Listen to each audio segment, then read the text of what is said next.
The House do now adjourn, and I call the honourable member for Cunningham. Thank you, Madam Speaker. Madam Speaker, last Friday in my electorate of Wollongong, there were about 200 people gathered on the corner of Crown and Kembla Street. It's where the Wollongong Town Hall is based, and they'd come together in order to express their deep concern about the government's proposed cuts to the ABC.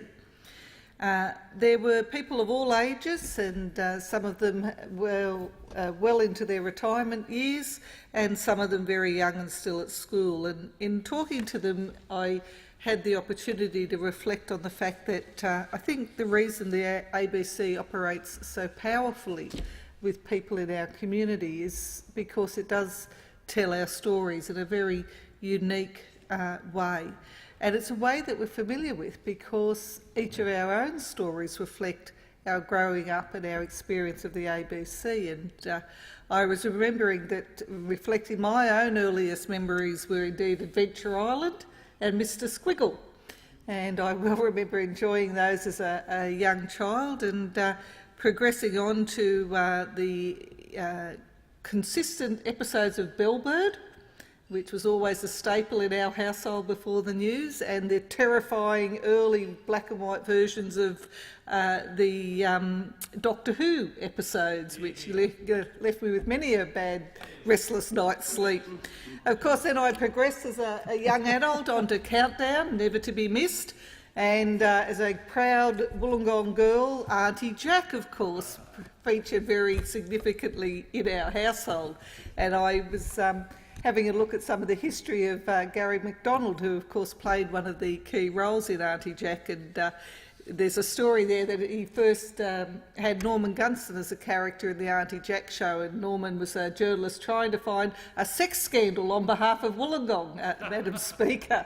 So it's an interesting story in that the ABC, I think, for each of us individually, reflects our experiences of growing up in Australia, hearing Australian voices, seeing the pool of Australian talent that was developed in the ABC, many of whom go on into the commercial media world. And of course, interwoven through all of that is the profoundly important staples of news and current affair and sport that have so significantly been covered by the ABC.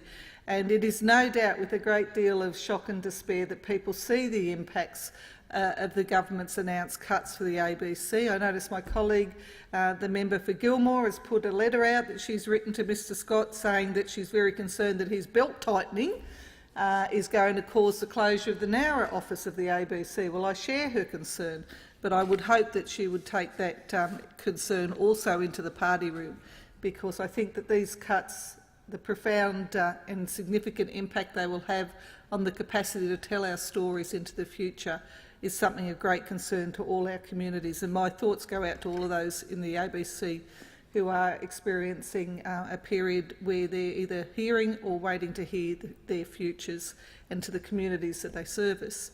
The other event that happened in my electorate was the Thursday evening before that, and it was at the St Francis Xavier Church in Wollongong.